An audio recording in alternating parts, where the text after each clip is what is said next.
आइए अब आपको मैनेजमेंट से बात कराते हैं। हिंडाल्को के मैनेजमेंट पर बातचीत करने के लिए हमारे साथ हमारे खास जो मेहमान हैं शो में शामिल हो चुके हैं। और आपको याद दिला दें कि इस बातचीत के बाद हम आपको अपना वैलेंटाइंस डे का खास शो भी दिखाने जा रहे हैं, रेड फ्लैग और ग्रीन फ्लैग। आइए सबसे पहले हिंडाल्को के मैनेजमेंट से बात करते हैं। स्वागत करते हैं हमारे आज के खास एक्सपर्ट सतीश पई जी का, जो हिंडाल्को के एमडी है। सर, बहुत स्वागत करते हैं आपका हमें आज समय देने के लिए हमारे शो में। सर, नतीजों पर ही बात कर लें। जो कंपनी की जो हमने सर आमदनी देखी है ईयर ऑन ईयर बेसिस पर अराउंड 14% बढ़ती हुई देखी है, लेकिन जो मुनाफा है वो लगभग 45% तक कम हुआ है। इसकी बड़ी वजह नोवेलिस के ऑस्वेगो प्रोजेक्ट में लगभग 2600 करोड़ का एकमुश्त जो घाटा हुआ और ब्याज बढ़ता जो ब्याज खर्च है वो बड़ा हम समझ पा रहे हैं। अगर सर ये अतिरिक्त खर्च आगे नहीं होते तो सर क्या लगता है कंपनी की जो असली कमाई है वो कैसे आप मेजर करते हैं? अगर ये ओस्वेगो का फायर का इम्पैक्ट निकाले, पहली बात ये है कि हमारी इंडिया बिजनेस में 3580 करोड़ का पैट हुआ था, which is an all time high. अगर आप नोवेलिस का देखें तो उनका नेट इनकम नेगेटिव था ये फायर के लिए। अगर ओस्वेगो फायर को हम निकालते हैं तो अंडरलाइंग नोवेलिस का परफॉर्मेंस भी काफी स्ट्रांग था। उनका एबिडा 400 मिलियन के पास होता और एबिडा पर टन $500 पर टन के नजदीक होता। तो ये फायर का इम्पैक्ट अगर आप स्ट्रिप ऑफ करते हैं तो अंडरलाइंग नोवेलिस का परफॉर्मेंस स्ट्रांग है। और हमारे इंडिया बिजनेस में एल्यूमिनियम एंड कॉपर ने तो रिकॉर्ड क्वार्टर का रिजल्ट्स डिलीवर किया था। Absolutely sir. सर, कंपनी का जो कुल क्वार्टरली जो कर्ज है वो लगभग 44% से बढ़कर हम 59,000 से ऊपर 59,000 करोड़ से ऊपर होता हुआ देख रहे हैं।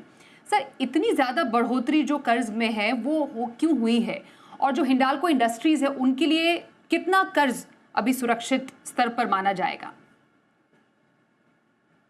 हमारा जो consolidated net debt to EBITDA अगर आप देखें 1.73, 2 के हमने जो लिमिट दिया था वो 2 था, उसके काफी नीचे है। तो हमारा बैलेंस शीट ओवरऑल अभी भी काफी स्ट्रांग है। अगर आप वो नेट डेट का इंक्रीज देखें तो हम लोग $1 बिलियन इंडिया से नोवेलिस में इक्विटी इन्फ्यूजन किया है। तो 9,000 करोड़ तो वो एक इक्विटी इन्फ्यूजन से आ रहा है। बाकी अगर आप देखें वो वर्किंग कैपिटल मूवमेंट है। हमारे कॉपर बिजनेस में कॉन्सेंट्रेट परचेस हुआ था।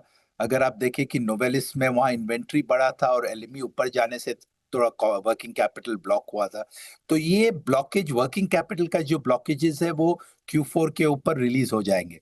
तो ओवरऑल हमारा कमिटमेंट है कि net debt to EBITDA consol level पे 2 के पास ही हम लोग रखेंगे। सर, एक और बात आपसे समझना चाहेंगे। कंपनी ने Q3 में नोवेलिस में $750 मिलियन डाले हैं और जो Q4 में जो प्लान है वो $200 मिलियन और डालने की योजना है। क्या आगे और भी निवेश करने का आपका प्लान है? हमारे बे मिनट कैपेक्स को हम लोग ने $1 बिलियन का ओवररन दिखाया था। तो नोवेलिस का प्लान था कि इस साल में 1 बिलियन का डेट रेस करना पड़ेगा। तो हमारा 1 बिलियन जो हम इंडिया से दे रहे थे उसका अल्टीमेट ऑब्जेक्टिव बे मिनट कैपेक्स के लिए था। बट क्योंकि ये ओस्वेगो का फायर अभी आ गया और उनका वर्किंग कैपिटल का रिक्वायरमेंट है, तो इसलिए अभी हम लोग ये दिसंबर और जनवरी में बिलियन डॉलर्स का इन्फ्यूजन अभी कर दिया। पर इसके अलावा और कोई प्लान नहीं है कि हम इंडिया से और इक्विटी इन्फ्यूजन करें। बिल्कुल सर, क्योंकि हम जानते हैं कि हिंडाल्को दुनिया में एल्यूमिनियम और कॉपर की दिग्गज प्रोड्यूसर है। सवाल ये उठता है कि भारत में एल्यूमिनियम अपस्ट्रीम कारोबार का मार्जिन बढ़कर 45% से ऊपर हो गया है। अगर अंतर्राष्ट्रीय बाजार में एलईएमई के दाम कुछ नरम पड़ते हैं तो क्या ये ऊंचे मार्जिन आपको लगता है टिक पाएंगे? हमारा अभी एल्यूमिनियम का मार्जिन 40 to 45% अभी लास्ट काफी कुछ क्वार्टर से इसी लेवल पे चल रहा है। तो हमारे कॉन्फिडेंस है कि फॉरवर्ड में भी ये 40 to 45% मार्जिन्स रहेंगे। आप जैसे बोल रहे हैं कि एलएमई $100 $200 ऊपर नीचे जाता रहता है। हमारे इनपुट कॉस्ट भी अभी सीपी कोक अगर आप देखें उनका प्राइसिंग अभी 10% बढ़ गया है। पर हमारी जो उम्मीद है कि Q4 का रिजल्ट Q3 से बेटर रहेगा। ओके सर, आखिरी सवाल आपसे यही होगा, आगे का आउटलुक और स्पेशली FY27 के लिए क्या उम्मीदें हैं, खासतौर पर नोवेलिस के परफॉर्मेंस को लेकर क्या प्लान है? तो FY27 पे हमारी उम्मीद है कि ओस्विगो का मिल फर्स्ट क्वार्टर पे स्टार्ट होगा। बे मिनट अक्टूबर 31 में हॉट मिल कमीशन होगा।